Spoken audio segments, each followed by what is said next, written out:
גדולה, להיות בשמחה, להיות בשמחה תמיד. איי איי איי, מצווה גדולה, להיות בשמחה, מצווה גדולה, להיות בשמחה, להיות בשמחה תמיד. איי איי איי, la la la la la la la la la la la la la. J'ai enregistré. La la la la la la la la la la. איזה כיף, ברוך השם, בוקר טוב, on commence un peu en retard, même très en retard, ברוך השם, c'est Hanouka, c'est Rosh Chodesh, c'est Hanouka, c'est Rosh Chodesh, c'est, באמת, on est, on ajoute sur la Kedusha, on a commencé Shabbat, après, enfin Hanouka, Shabbat, maintenant Shabbat, Hanouka et Rosh Chodesh, c'est extraordinaire, et on va, Bezrat Hashem, essayer de, on n'a pas beaucoup de temps, on va faire une petite demi-heure de cours, Bezrat Hashem. On va essayer de toucher à quelques points de Hanouka. Vous savez qu'il nous reste quelques jours. Aujourd'hui, on est déjà le 6e. On est déjà le 6e jour aujourd'hui. Ruben, viens t'asseoir.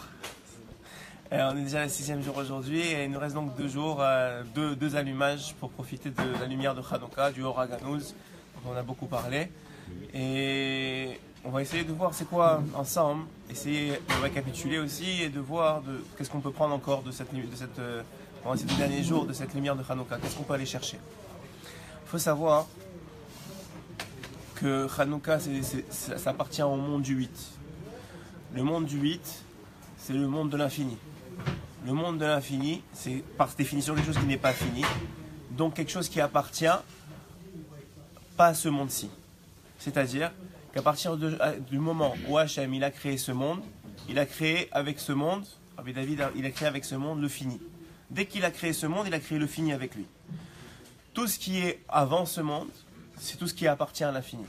Alors on avait dit hier soir, Baruch Hashem, qu'il y a plusieurs éléments que nos sages dévoilent qui ont été créés avant le monde. Certains éléments sont très très connus, le Zohar le rapporte dans une Keta. Entre autres, 2 choses dont je veux parler aujourd'hui. La Torah, c'est quelque chose qui a été créé avant le monde. Et la Teshuvah, c'est quelque chose qui a été créé avant le monde. Donc c'est 2 choses qui sont au-dessus des règles des lois de la nature, au-dessus de ce monde-ci. Et non seulement qui sont au-dessus de ce monde-ci, mais qui ne sont pas dépendantes de ce monde-ci, qui surpassent ce monde-ci et qui sont éternelles, puisqu'elles appartiennent au monde de l'infini, au monde d'Akadosh Baruch Hu. Ces 2 éléments, la Torah et la Teshuvah, qui s'ils n'avaient pas été créés, le monde ne tiendrait pas, ne pourrait pas être créé. On sait que la Torah c'est le plan du monde. Le Zohar dit Istakel be'oraita ve'bara alma.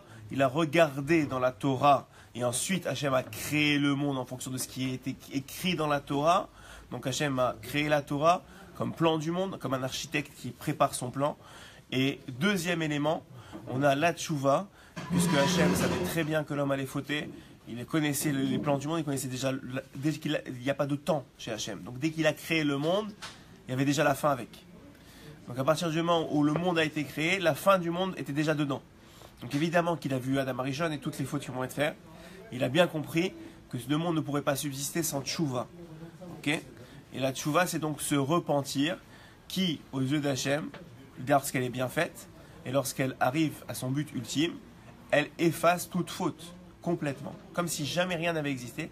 Et ce qui est extraordinaire avec la tchouva, c'est que ça peut être fait des milliards de fois et Hachem il dit toujours la même chose. Il dit ok, on recommence. Allez, on recommence de zéro. Et pourtant, c'est des milliards et des milliards de fois, des fois les mêmes fautes pendant des années, tous les jours.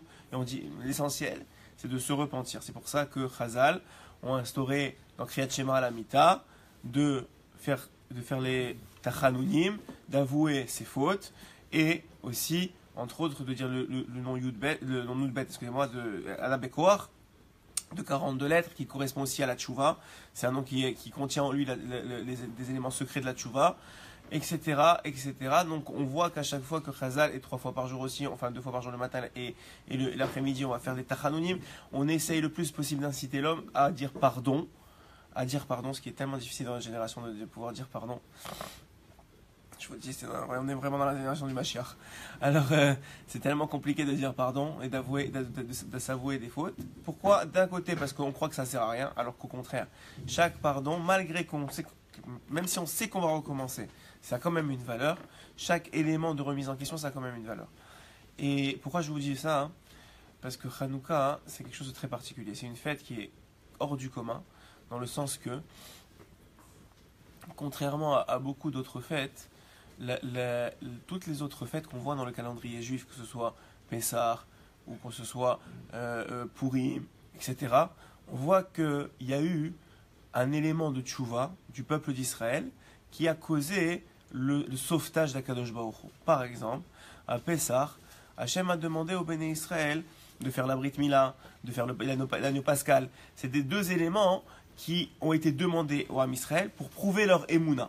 Une fois qu'au moins ils ont prouvé ça, c'est pas énorme, mais à leur niveau à eux de 50e port de Touma, c'était énorme. Donc quand ils ont au moins prouvé ça, à ce moment-là, ceux qui ont prouvé, c'est pas tous, c'est seulement un cinquième du peuple.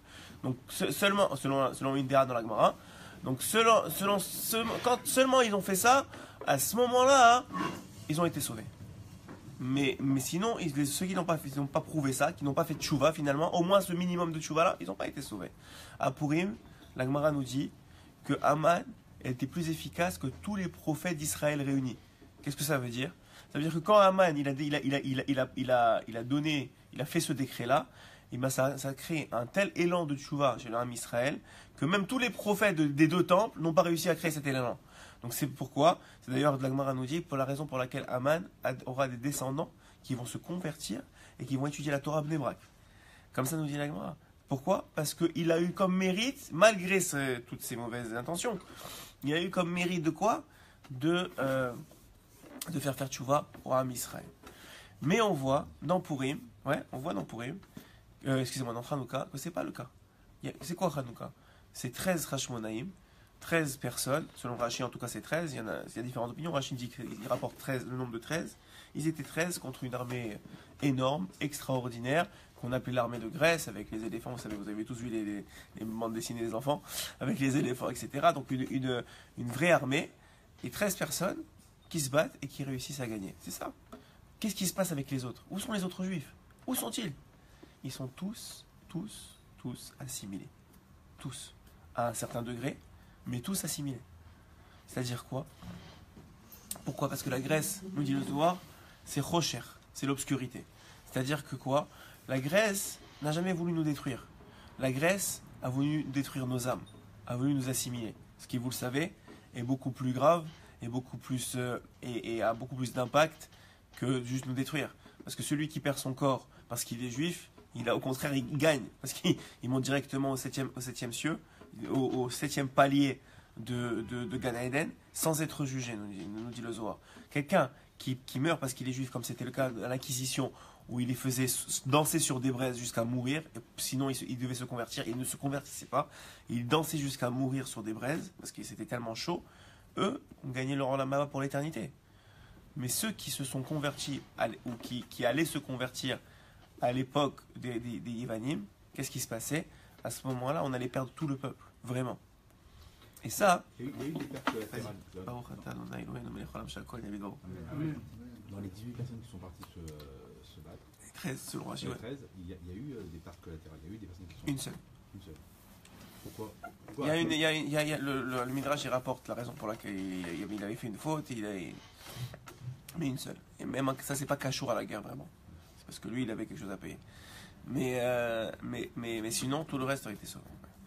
Et là, donc, ce que je vous disais, c'est que pour Purim, il y avait une vraie volonté d'assimilation. D'ailleurs, si vous remarquez dans la halakha, excusez-moi, pour Hanouka, il y avait une vraie volonté d'assimilation. D'ailleurs, si vous remarquez dans la halakha, le seul Sefer Torah, s'il y a un Sefer Torah dans le Aron HaKodesh qui est écrit en grec, on aurait le droit de le sortir et de le lire, et on est acquitté de la mitzvah de l'écoute de la Torah. Si ce matin on avait un Sefer Torah en grec, Al-Pi Halacha, on aurait pu le lire. Et c'est la seule traduction qui a été acceptée. Ouais. Pourquoi? Alors pour plusieurs raisons. Et d'abord, parce qu'ils avaient une certaine chokhma qui était assez importante. Mais ce qui est à retenir, c'est que la volonté des Grecs a toujours été de nous assimiler. Et pourquoi? Parce qu'ils n'ont jamais été agressifs avec nous. Ils nous ont jamais agressés. Ils nous ont juste dit, vous savez, on est tous les mêmes, de toute façon, regardez comment on est intelligent, regardez notre chorma, regardez nos philosophies, regardez nos théâtres, venez avec nous, il n'y a pas de problème. Et au fur et à mesure, ils ont commencé à nous dire, mais ça sert à rien, il faut pas étudier. Et quand ils ont commencé à ça sert à rien, il faut pas étudier, il faut pas faire Shabbat, puis après ça, ils ont commencé à mettre des décrets. Bon, alors ça, c'est pas vous n'avez plus le droit de faire Shabbat, la Brit Mila, Rosh Chodesh, d'ailleurs, c'est extraordinaire, on est Rosh Chodesh, ouais, Hanouka, et le Rav, il est parti faire une Brit Mila. C'est incroyable, vous réalisez la route que c'est aujourd'hui. C'est écrit, il y a une mara qui dit que El Mashiach ba, que le Mashiach ne viendra pas tant qu'on ne dira pas Mazal Tov tout le temps. Hier on avait une Brit Mila, moi j'en ai eu une la semaine dernière, et aujourd'hui une Brit Mila, bon, il n'y a que des Mazal Tov, les plaies, que ça continue comme ça, Et donc on voit que Bémet, on voit ce Aïnian là, d'avoir voulu nous assimiler. Maintenant pourquoi je vous dis tout ça? Parce que quand on veut être assimilé, comme c'est le cas aujourd'hui, on ne nous agresse pas comme on nous a agressé pendant l'Inquisition ou comme on nous a agressé pendant la Shoah, etc. Aujourd'hui, on est exactement à l'époque des Yevanim. On recommence le même système. Ça veut dire quoi? Dire qu'aux États-Unis aujourd'hui, on leur dit de toute façon, la religion, c'est quelque chose d'ancien, il n'y a pas vraiment besoin de faire attention. Et puis, de toute façon, comme j'ai dit à Shabbat, quand on a passé des années au Maroc, en Tunisie ou en Algérie, on n'a jamais vu, ou très rarement, un juif se marier avec une Fatima ou une Aïcha. Ouais. Pourquoi? Parce que eux, ils avaient leur religion, nous, on avait notre religion, on vivait en shalom. C'est vrai, moi j'ai vécu longtemps au Maroc, on vivait en shalom, mais on savait quelle était notre place. Nous, on avait la nôtre. Mais dans les milieux comme aux États-Unis ou en France aujourd'hui, où Christine, elle n'a pas de religion, et David, il a oublié qu'il avait une religion, eh ben c'est beaucoup plus facile pour se mettre ensemble. Et aujourd'hui, on le voit, aux États-Unis, c'est presque plus de la moitié, si ce n'est même les 2 tiers du peuple juif qui a été assimilé. C'est-à-dire que 2 tiers des garçons qui se sont retrouvés à marier des non-juifs, et donc leurs enfants ne sont plus juifs. Et c'est une catastrophe. C'est une catastrophe. Et ça vient d'où? Ça vient de Yavan. Ça vient du fait que cette assimilation, puisqu'il n'y a pas d'agression physique, okay, on croit que c'est correct. Et comme c'est correct, eh ben, on ne fait pas de tchouva. Parce qu'à quoi ça sert de faire tchouva? Comme c'est-à-dire, on est bien, on a nos argents, on a notre vie quotidienne, on a même oublié qu'on était juif, ou bien à part qu'à Kippour, ou peut-être on s'en rappelle. Mais ça veut dire, il y a eu, heureusement, ce que je vous dis là, c'est vrai en partie. Heureusement, Hachem il fait des miracles extraordinaires, qu'on voit un mouvement de tchouva dans le monde qui n'a jamais existé depuis la création du monde presque. On voit des gens qui reviennent de nulle part, et partout dans le monde. Donc c'est vrai, il y a cette assimilation qui est vraie, mais il y a aussi un mouvement de tchouva extraordinaire de ceux qui sont restés attachés. Et Bémet, je vous l'ai dit souvent, la Géoula ne viendra que si tout le monde est inclus, même ceux qui se sont assimilés vont revenir. Il y aura, c'est pas le problème. Mais le principe de Yavan, c'était ça. C'est ça que je vais vous expliquer. Maintenant, quand vous avez compris ça, il y a un lien très important à comprendre, en particulier par rapport au 8e jour de Hanouka. Comme je vous ai dit que le 8, c'est l'infini, on en a parlé un peu hier, et que le 8, c'est au-dessus de la Teva, c'est au-dessus de la création. Parce que dès qu'Hachem a créé le monde, il a créé quelque chose de fini. Donc le 8 tape dans des éléments qui sont infinis. C'est quoi ces éléments infinis? C'est la Torah en particulier et la Tchouva. Donc nous dit Srazal que c'est quoi la avoda de Hanouka? C'est quoi la avoda? Ça veut dire le travail de Hanouka. Qu'est-ce que Hachem il demande à l'homme juif pendant Hanouka? Et ça c'est très très beau. Écoutez bien, si on remarque bien Hanouka, on fait tout comme n'importe quel autre jour. La seule chose qui reste, c'est la demi-heure qu'on allume la Hanoukia, idéalement à Tzetak Kochavim, c'est-à-dire à la sortie des étoiles. On vient, on se rassemble en famille, on prépare les fioles d'huile, on met la bougie dessus, on allume la bougie et on reste selon Khazal. C'est très conseillé de rester une demi-heure devant les bougies. Alors après ça, je vous ai donné un cours sur Ela des Meir Haneni, que c'est bien d'allumer une bougie pour Rabbi Meir et de dire Ela des Meir Haneni pour être accepté, de faire des filotes. Tout le Khazal, qu'est-ce qu'ils nous disent? Tu fais tel Teilim, c'est bien de faire 7 fois Veinoram. Il n'y a que des prières. La demi-heure, qu'est-ce que tu fais? Tu pries. Ouais, c'est ça la Avoda. Et qu'est-ce que tu fais? Le Chidaï dit, tout celui qui s'assoit pendant la demi-heure. Vous attachez une bonne brief Mila, vous attachez. Donc pensez à nous. Alors, c'est une très grande chose, une Brit Mila, Rosh Chodesh et Hanouka, on rate pas ça. Et alors qu'est-ce que je disais donc pendant Hanouka, qu'est-ce qu'il y a à faire? Le Chida, il dit, tout celui qui s'assoit et qui regarde les bougies, il regarde, il parle même pas de tefila, il recevra une grande bracha. Qu'est-ce que ça veut dire? Quoi, tu regardes des bougies et tu reçois une grande bracha? Qu'est-ce que tu as fait vraiment? Tu n'as rien fait. Tu es assis devant des bougies et tu regardes les bougies et tout va bien. Alors le secret, il est dans la chose suivante. Qu'est-ce que ça t'apprend? C'est le fait de te rester une demi-heure à ne rien faire, sans téléphone, s'il vous plaît, sans téléphone, à regarder des bougies. Qu'est-ce que ça t'apprend? Qu'est-ce que ça t'aide? Pourquoi tu vas recevoir une bracha parce que tu fais ça? Le secret, il est comme ça. Il dit qu'un homme, pour recevoir de la bracha, il doit d'abord apprécier la bracha qu'il a déjà chez lui. Pour que Hachem il se permette de redonner de la bracha à un homme, il doit être capable d'apprécier la bracha qu'il a déjà chez lui. Le principe de regarder les lumières de Hanouka, c'est pas simplement de regarder les lumières de Hanouka et de penser à tes prochaines vacances. C'est de regarder les lumières de Hanouka et vous le remarquez qu'il y a quelque chose de spécial dans ces lumières-là. Moi, quand je m'assois et je regarde, je me sens bien. Tout le monde se sent bien, mais on ne sait pas pourquoi. C'est que des lumières. Tu les allumes la semaine prochaine, ça te fait rien du tout. Tu les allumes, c'est pendant Hanouka, tu as l'impression qu'il y a quelque chose de féerique, il y a quelque chose d'extraordinaire. Pourquoi? Je vous ai dit parce qu'il y a caché le Or HaGanuz dans les lumières de Hanouka, la lumière originelle qui a été créée à la création du monde, qui a été cachée pour que les Rechaim ne l'utilisent pas, nous dit le Zohar, et elle est cachée dans les lumières de Hanouka. Donc, et cette lumière-là correspond c'est quoi la lumière? C'est quoi cette lumière originale? On l'avait expliqué. C'est le dévoilement d'Akadosh Baruch Hu. Hachem, à la création du monde, il était complètement dévoilé. Après ça, puisque sa connaissance était parfaite, quelqu'un qui aurait été créé, même Adam Rishon, il n'a pas touché à ça. Dans le sens que quelqu'un qui aurait été connecté à cette lumière de Or HaGanuz, il aurait connu exactement Kaviachol, une partie d'Hachem. Et donc quoi? Ça a été caché. Où ça a été caché? Nous dit le Zohar, dans la Torah et dans les lumières de Hanouka. Donc quelqu'un qui s'assoit et regarde les lumières de Hanouka, déjà, il a sans faire exprès, il reçoit de la lumière divine. Il reçoit une partie de connaissance divine, une compréhension divine. À quoi ça lui sert? Ça lui sert à comprendre sa vie. Hanouka, c'est pour mettre une pause dans ta vie. Et dire, tu regardes les lumières, et tu dis, waouh. En général, autour, il y a tes enfants qui jouent. Si tu n'es pas énervé avec ta femme, elle est à côté de toi. Et sinon, alors, en général, normalement, dans la halakha, c'est rapporté qu'elle ne devrait pas travailler pendant la demi-heure. C'est quoi travailler?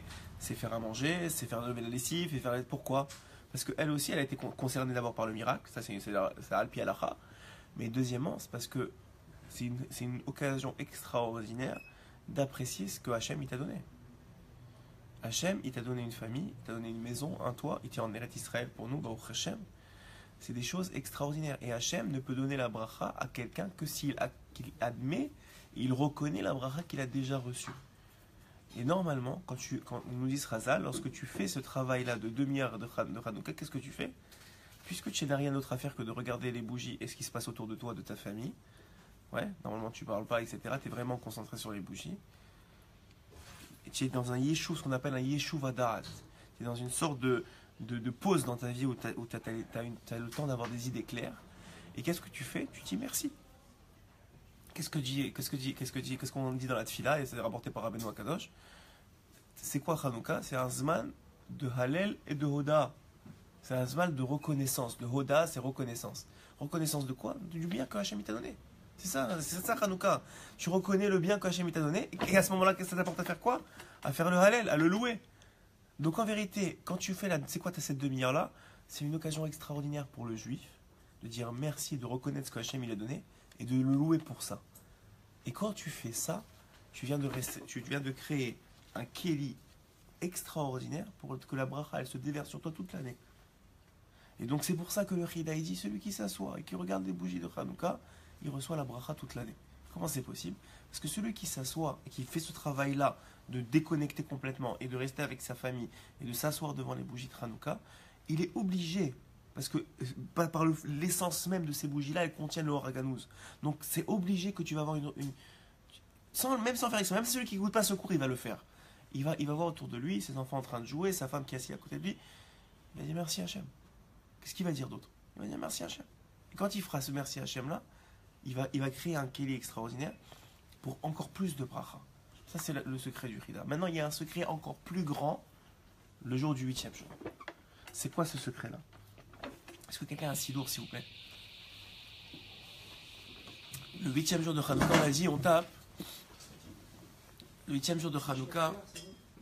Ouais, si tu veux, mais il me la ramène déjà. Merci beaucoup. Le 8e jour de Hanouka. Hein. D'ailleurs, juste pour finir sur cette quête-là de regarder, Rameno Akadosh Rabbi Nachman, il dit dans l'écouter Moharan Aleph, le premier, l'une des premières fois ce qu'il dit, il dit qui ish à Israël, un homme pour qu'il s'appelle un homme d'Israël. Ouais, pour qu'on l'appelle un homme d'Israël. Tzarich tamid listakel be'asechel sheyesh bechol davar. Il doit toujours être capable de s'arrêter et de regarder l'intelligence qu'il y a dans chaque chose. Qu'est-ce que ça veut dire? Ça veut dire que pour qu'on t'appelle un homme d'Israël, un Yehudi, c'est quoi Yehudi? Ça vient du mot Yehuda. Yehuda, c'est celui qui a reconnu avec Tamar, avec Tamar il n'y a pas tellement longtemps, mais c'est une question de reconnaître. Le Yehudi, il est capable de reconnaître le bien qu'on lui fait. C'est ça un Yehudi. C'est quelqu'un qui est capable de reconnaître que voilà, j'ai plein de bonnes choses. Et ça fait partie de l'ish israéli. C'est ça un homme d'Israël. Maintenant, dans la tefila, il y a quelque chose qui se dévoile le 8e jour. Le 8e jour, premièrement, le Hari Akadosh, il dit que dans chaque jour de Hanouka se dévoile un attribut de Rachamim. Ce sont des jours de Rachamim, Hanouka. C'est pourquoi? Parce que c'est des jours de Nes. Hachem, il a fait des Nes pour nous. D'où il vient le Nes? D'où il vient le miracle? Il vient de la bonté d'Hachem. C'est que Hachem, il a outrepassé la nature pour sauver le peuple d'Israël. Comme on l'a vu à la guerre des 6 jours, comme on l'a vu plein de fois. Mais ça veut dire quoi? C'est que Hachem, il outrepasse la nature pour sauver son peuple. C'est une rachamim extraordinaire. Parce que, entre vous et moi, il y en avait 13 qui respectaient la Torah. Ça veut dire quoi? Ça veut dire qu'il n'y avait pas eu de tchouva. Ça veut dire que 99,9999% du peuple ne méritait pas d'être sauvé. C'est ça que ça veut dire. C'est pas un plus grand rachamim que ça. Il n'y a pas un plus grand rachamim que ça. Il n'y a pas une plus grande bonté que ça, que Hachem. On n'a pas fait de tchouva. On lui a rien demandé et il nous sauve des Yevanim. On sait même pas, la plupart d'entre nous, on ne savait même pas qu'on était dans quelque chose de mal. On était non, c'est normal, on va au théâtre, on va au cinéma. Écoute, c'est la nature, on est avec tout le monde, c'est normal. Ben non, c'est pas normal, c'est pas qui on est.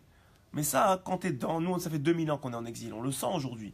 Tu parles à des gens de Torah, mais même pas ils t'écoutent. C'est-à-dire pour eux, ça fait pas de sens.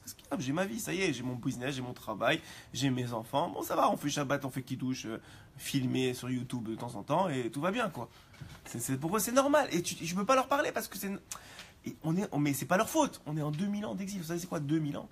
2000 ans qu'on n'a pas vu Hachem dans le Beth Amikdash. 2000 ans. La vérité, c'est beaucoup plus extraordinaire de voir des gens qui font la Torah aujourd'hui que des gens qui le font pas. C'est normal des gens qui le font pas. Ça fait 2000 ans qu'on est en exil. C'est normal finalement. Ce qui est vraiment un miracle, c'est qu'il y a des gens qui le font. C'est qu'on est encore à 9h du matin en Israël en train d'étudier la Torah, au lieu de faire autre chose. C'est ça, c'est un miracle. Après 2000 ans d'exil, qu'est-ce qui nous retient? Qu'est-ce qui nous a tenus? On a été persécutés, on a tout ce que vous voulez. Aujourd'hui, on a eu les persécutions physiques, avec la Shoah, avec les pogroms, etc. Maintenant, on est dans une persécution comme les Yevanim, on est dans une table de Yevanim, avec soi-disant les amis d'Israël, et on est tous pareils, il n'y a pas de problème. Ouais. Quel miracle ça représente aujourd'hui? Un retour en terre d'Israël, un Olam Torah qui n'a jamais été aussi grand en terre d'Israël. Ça, c'est le vrai miracle. Ça, c'est le vrai miracle. Vous réalisez combien c'est grand? Alors, regardez ce qu'il dit. Le Hari Akadosh. Le Hari Akadosh, il dit que chaque attribut divin, il se dévoile dans un jour de Hanouka. Mais il y a quelque chose qui ne va pas dans son explication. Pas dans son explication, après il explique son explication. Et c'est exactement, c'est qu'il y a 13 attributs divins. Ouais. Hachem, Kel Rachum, Vechanun, Erech Hapayim, Verav Chesed, Vehemet, Noser Chesed, Avim, Noser Avan, Nofesha, Vechata, Venake. Très bien. Alors, il y a 13 attributs divins, mais il y a 8 jours de Hanouka. Alors le Hari Akadosh, il dit, ah, vous allez me poser la question, il y a 13 attributs divins et 8 jours de Hanouka, et moi je vous ai dit qu'un attribut par jour. Alors il dit, c'est vrai, il y a un attribut par jour, les 7 premiers jours. Et ensuite de ça, tous les restes des attributs se dévoilent le 8e jour de Hanouka. C'est-à-dire, le 8e jour de Hanouka, il a 6 attributs. 6 attributs. Et dire le Hari Akadosh, hein? 5 attributs. 5 attributs. Mechila. Je suis pas très bon. Heureusement, je suis meilleur en Torah qu'en maths. Alors, il y a 5 attributs divins. 8e jour. 8 et 5, 13, non, il y a 6. Ah, vous allez me rendre fou là. C'est pour ça que je voulais le livre. Ah ouais, 6, ok. Ok, bon, 6. C'est pas le problème. Donc, je vous dis, il y a les 6 attributs divins. Mais il y en a un.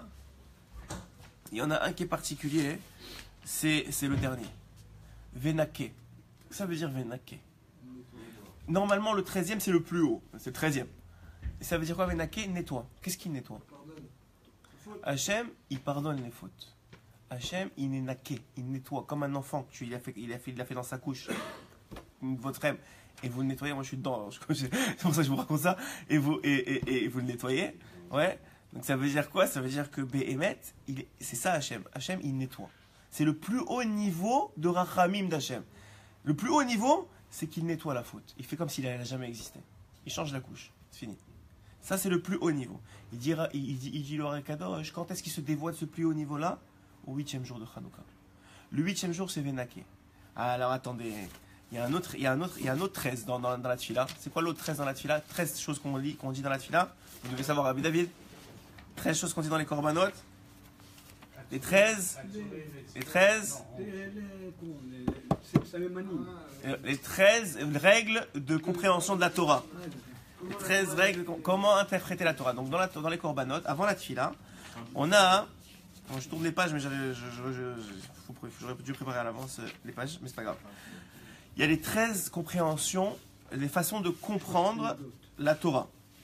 Les 13 façons de comprendre la Torah. Qu'est-ce que ça veut dire? Ça veut dire que dans la Gemara, on apprend ça en Yeshiva, pour comprendre une Gemara, pour interpréter une Gemara comme il faut connaître les 13 façons. Comme en géométrie, en physique, il y a des théorèmes, il y a Pythagore, il y a je sais pas quoi. Eh bien, il y a 13 théorèmes en Torah pour pouvoir interpréter correctement la Torah et pas faire de la Torah une science n'importe comment.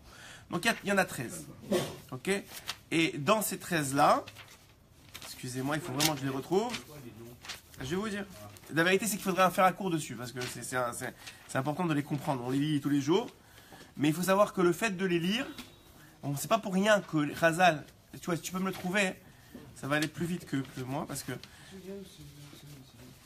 Hein? C'est pas le Non, je vais chercher. Merci. Prends-moi les 13. Hein? c'est pas le cas. Oui, Xerashava, Galvaromer, je ne les connais pas par cœur, alors je vous l'ai dit, mais il y en a 13, ok? Dans ces 13-là, ces 13 attributs, qu'est-ce que ça, ces 13 règles, c'est les 13 d'interprétation de la Torah. En vérité, pourquoi Chazal nous a instauré dans la tfila de dire ces 13? En vérité, ça devrait être dans un cours de Gemara, c'est pas dans la tfila, merci beaucoup. Merci, voilà. Rabbi Shmuel Omer, Bishlosh, Chasrei, Midot, Adora, Nigreshet, Mikal Vachover, Mixerashava, Miminyan Avechatu Vechad, Miminyan Abushne Ketuvim, Miklal Uprat, Mikprar Uklad, Klal Uklad, bon, il y en a 13, ok? וכל דבר שהיה בכלל ויצא בין הכלל ללמד וללמד על עצמו יצא, אלא ללמד על עצמו יצא, וכל דבר שהיה בכלל, je cherche le 13e, c'est pour ça que je vous dis tout ça, וכל דבר שהיה בכלל יצא לתרון לעולם אחר, וכל דבר שהיה בכלל, והדבר הלמד מעניינו, ודבר הלמד מסופו, וכן שני כתובים, המחשיבים איזה, עד שיבוא הכתוב, voilà, très bien. Il y a 7 niveaux d'interprétation. Shivaim Panim, ça veut dire 7 niveaux d'interprétation de la Torah. 70. Excusez-moi, 70. Shivaim. C'est 7, en tout cas. Shivaim Panim de la Torah, ça veut dire 70 niveaux d'interprétation de la Torah.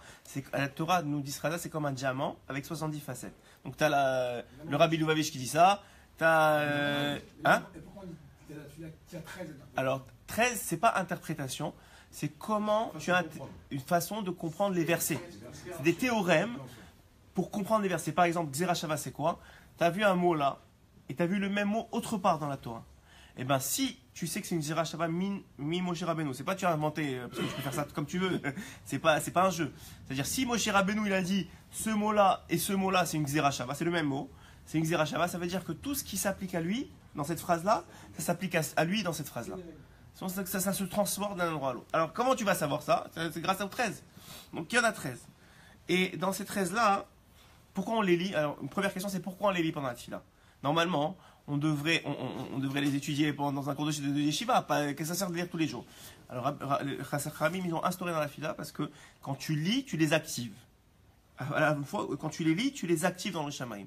C'est une façon d'activer les 13 attributs. Ça, c'est une chose. Maintenant, deuxième chose, c'est quoi le 13e? Quand on a deux versets qui semblent opposés. On vous dit par exemple, le cheval il est blanc et le cheval il est noir. Ouais, je sais pas, je vous donne un exemple bête. Et après ça, donc, comment on fait pour savoir c'est quoi la vérité? Alors, jusqu'à que vienne le troisième. Ouais, jusqu'à que vienne le troisième, et il vient de faire la séparation entre les deux. Il te dit, ouais, tu sais quoi, le cheval il était blanc avant qu'il le peigne, et après il est devenu noir. C'est ça qu'il dit le troisième. Moi je vous donne un exemple très bête, mais c'est pour comprendre, ok?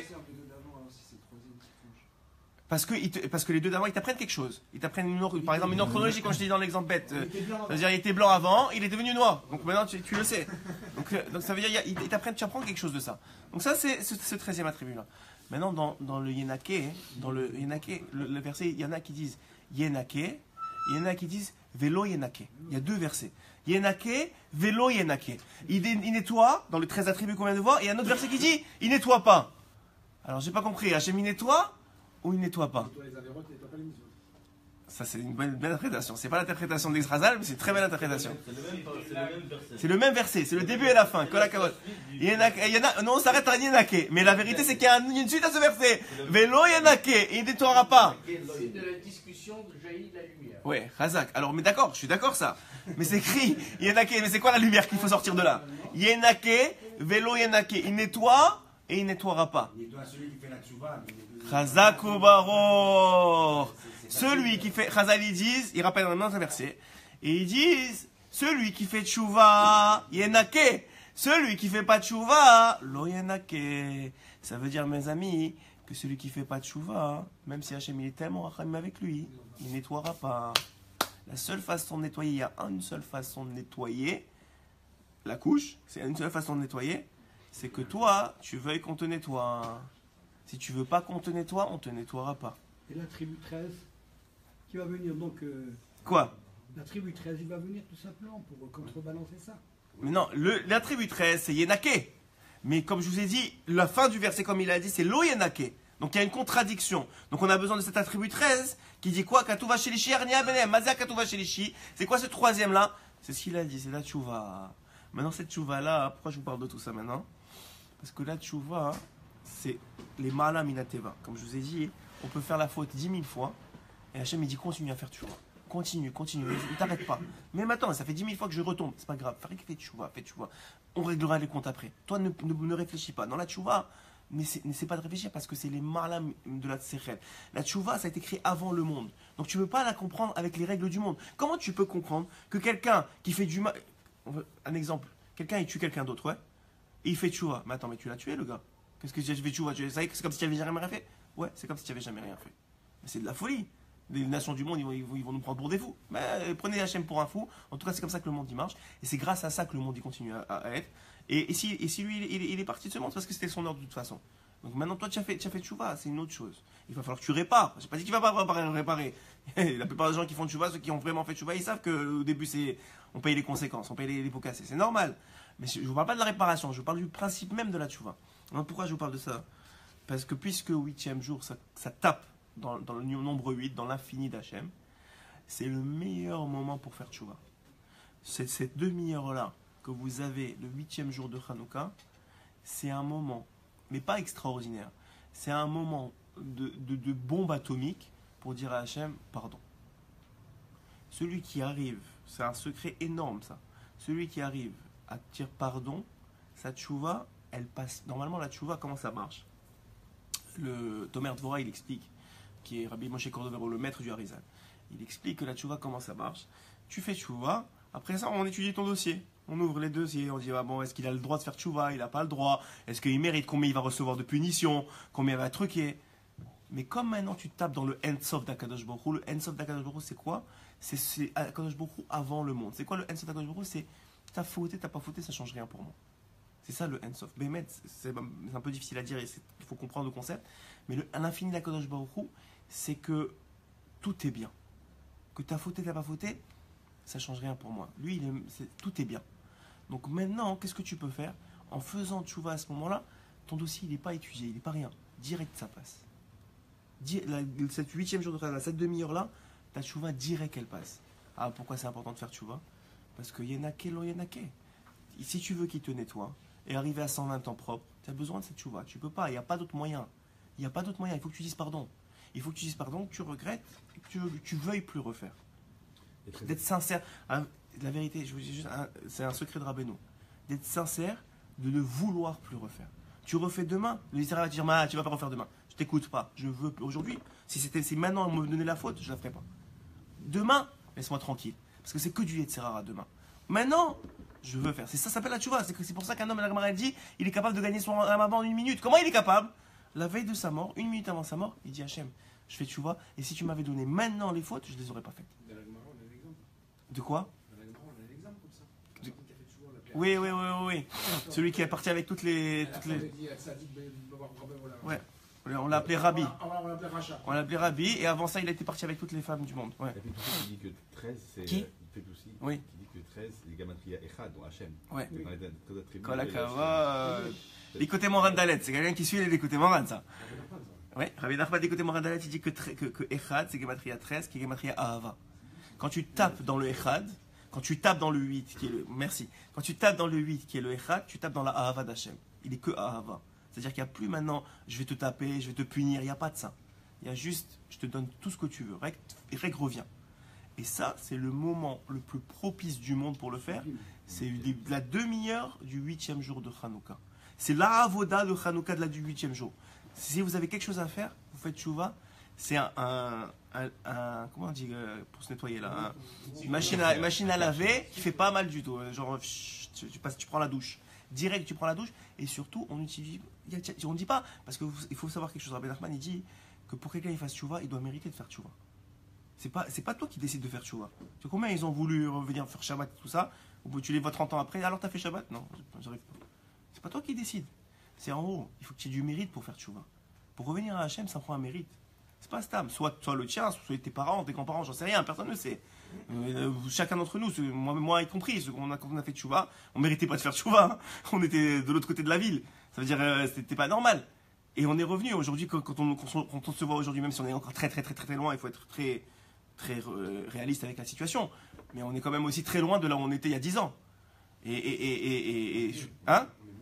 On est mieux qu'à Baruch Hashem. C'est direct de dire ça, tu peux de quoi sauter toute la journée. Ça veut dire que Bémet, on est quelque part. Mais d'où c'est sorti? D'où on a eu ces héros? D'où on a eu cette envie? Pourquoi on a eu mérité? Pourquoi ton copain il est encore au même endroit? Tu as eu un mérite, on ne sait pas c'est lequel. Mais c'est sûr que tu as eu un mérite.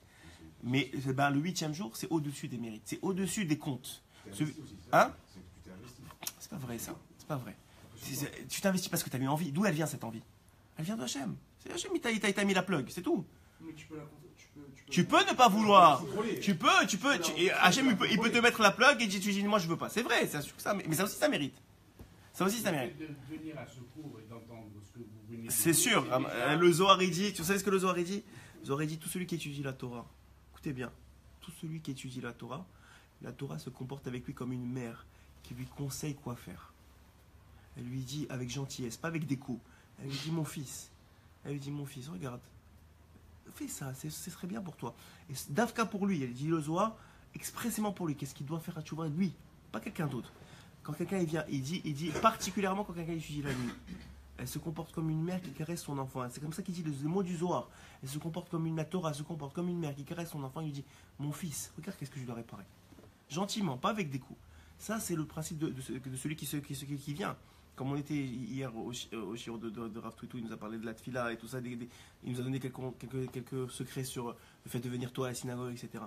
Mais ça, c'est des cadeaux. C'est des pierres précieuses. Mais c'est celui qui vient, vous avez raison. Celui qui vient, il a un mérite. Celui qui écoute, il a un mérite, c'est évident. Mais ce que je voulais vous donner comme secret aujourd'hui, c'est que le secret du 8e jour de Hanouka, c'est cette capacité de faire tchouva sans calcul. Il n'y a pas de calcul sur vous. Vous avez du mérite, vous n'avez pas de mérite, vous méritez pas, vous avez un dossier, vous n'avez pas de dossier, ça ne change rien. Vous dites pardon, vous dites à Hachem, je m'excuse, aujourd'hui je ne veux plus refaire. Maintenant, je ne veux plus refaire et je regrette ce que j'ai fait. Vous venez de passer la meilleure douche de votre vie, le meilleur bain, le mikvé le plus parfait de votre vie. Chazak ou Rabbi Hanan.